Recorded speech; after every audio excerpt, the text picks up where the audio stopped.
Tangail sub registry অফিসে দলিল লেখক ও সাব রেজিস্ট্রারদের বিরুদ্ধে অনিয়মের অভিযোগ উঠেছে।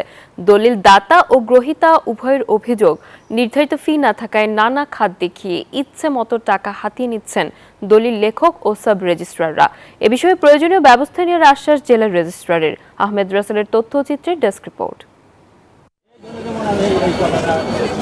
টাঙ্গাইল সাব রেজিস্ট্রি অফিসে অনিয়মই যেন নিয়ম, আর নানা অনিয়মের মাধ্যমে লাখ লাখ টাকা হাতিয়ে নেয়ার অভিযোগ উঠেছে সাব রেজিস্ট্রার ইসমাইল হোসেনের বিরুদ্ধে। এছাড়া অন্যান্য দলিল লেখক ও সাব রেজিস্ট্রারদের বিরুদ্ধেও নানা খাতে অতিরিক্ত অর্থ নেয়ার অভিযোগ এখন টাঙ্গাইলে আলোচনার বিষয়।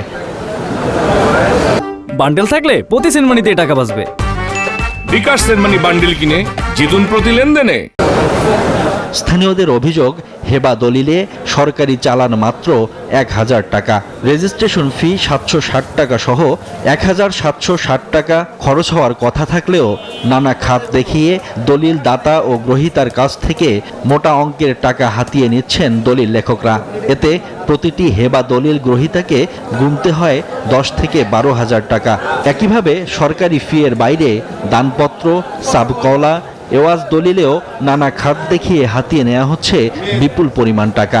এজন্য ঊর্ধ্বতন কর্মকর্তা কর্তৃপক্ষের নজরদারি না থাকাকে দুষছেন ভুক্তভোগী সেবাগ্রহীতারা। সরকারি হলো আপনার 44,000 না 45,000 টাকা, আর হলো এমনি স্ট্যাম্প খরচা আছে, আরো ওই ভেন্ডার খরচা আছে, অন্যান্য খরচ মিলে 50,000 টাকা খরচ হয়।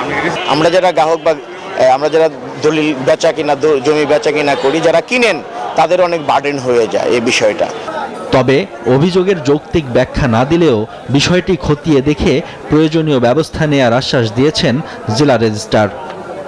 যদি লিখিতভাবে আমাদের কাছে দরখাস্ত দেয় জেলা রেজিস্ট্রারের কাছে, তাহলে আমরা সেটা আইন অনুযায়ী তদন্ত করে অভিযোগ প্রমাণিত হইলে সরকারি চাকরিবিধি অনুযায়ী ব্যবস্থা গ্রহণ করা হবে।